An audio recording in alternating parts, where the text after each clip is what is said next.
Assalamualaikum warahmatullahi wabarakatuh. Perkenalkan, nama saya Uswatun Hasanah dengan NIM 2430103072.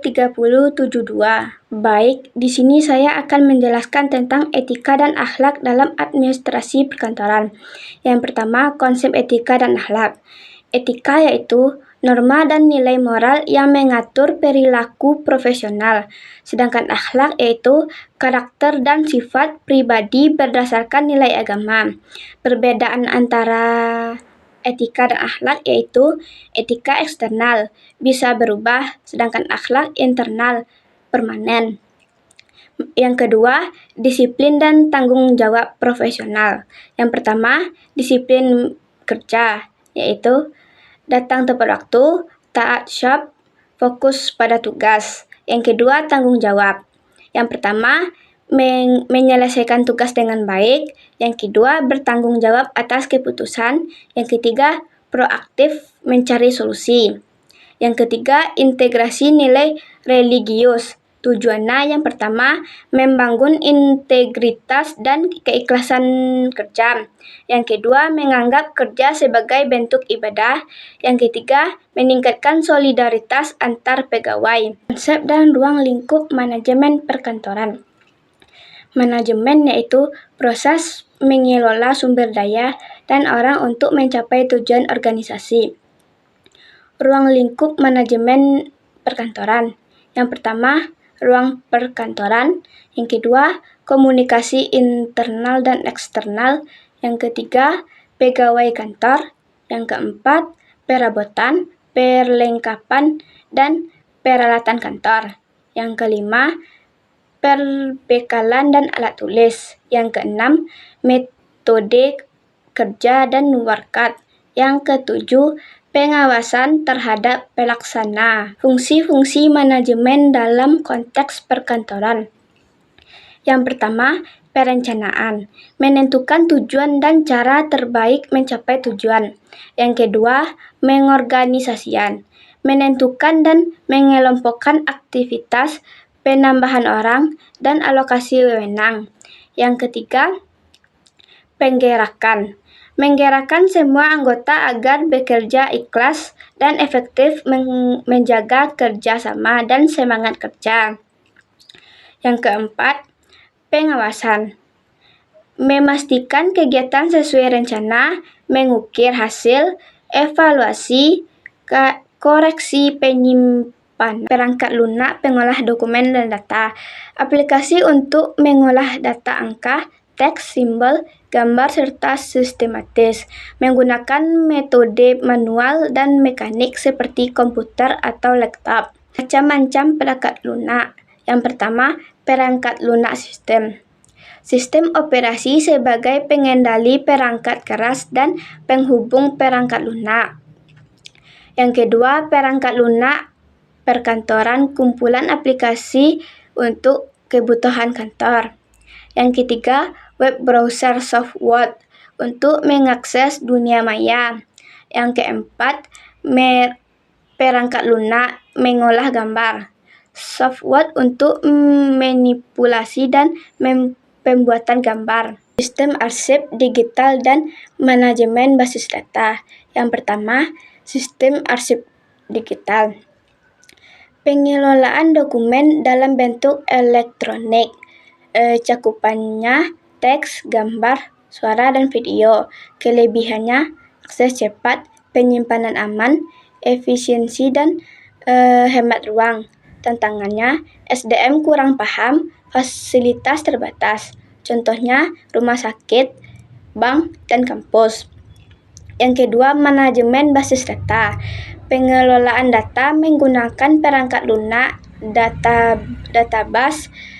Fungsinya yaitu simpan dan ambil data efisien, jaga integritas dan keamanan, akses multi-user. Identifikasi masalah administrasi dan teknik analisis akar masalah. Identifikasi dan analisis masalah administrasi. Mengidentifikasi masalah, melakukan observasi dan pengumpulan data untuk menemukan masalah administrasi secara sistematis. Analisis akar penyebab penerapan. Teknik untuk menemukan akar penyebab masalah bukan hanya gejala yang terlihat. Contoh alat RCA yaitu diagram tulang ikan. Menyusun rekomendasi solusi. Membuat rencana tindakan korektif yang tepat berdasarkan hasil analisis RCA untuk mencegah masalah berulang. Teknik supervisi staf administrasi dan penyusunan instrumen evaluasi. Teknik supervisi staf administrasi yaitu pembinaan, pembimbingan, dan pengarahan untuk meningkatkan kemampuan dan profesionalisme staf administrasi.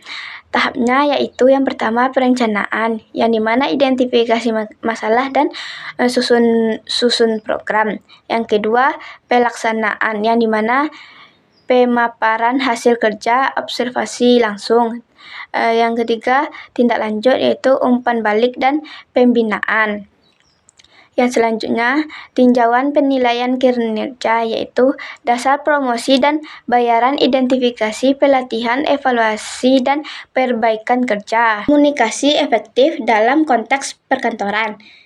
Yang pertama, pengertian dan tujuan, yaitu komunikasi perkantoran adalah proses penyampaian pesan dan informasi antar individu dalam organisasi untuk mencapai tujuan bersama secara efektif.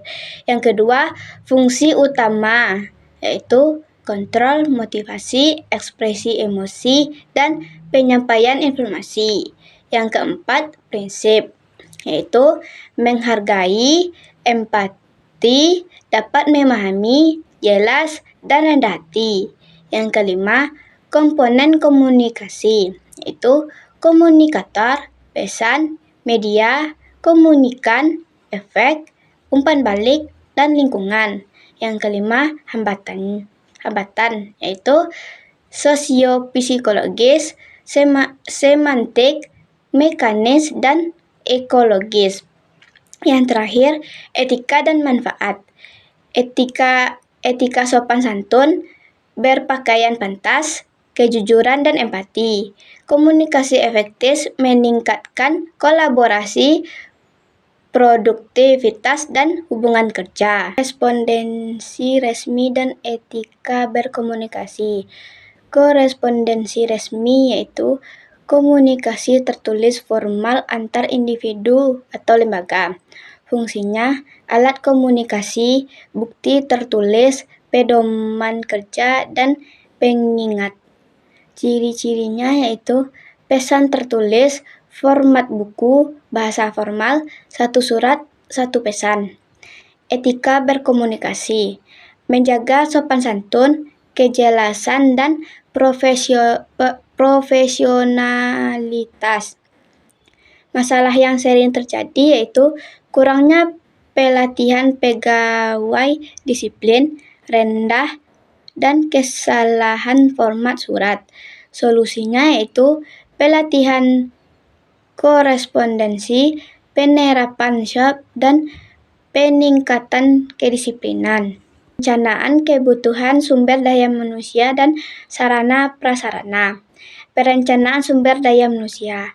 Perencanaan sumber daya manusia adalah proses menentukan berapa jumlah pegawai yang dibutuhkan dengan kompetensi apa dan bagaimana mereka ditempatkan agar tujuan organisasi tercapai. Melibatkan analisis faktor internal dan eksternal. Yang pertama, internal, yaitu visi misi, struktur, kebijakan SDM, dan budaya kerja. Yang kedua, eksternal, yaitu kondisi tenaga kerja, perkembangan teknologi, dan peraturan pemerintah. Yang selanjutnya, perencanaan sarana prasarana.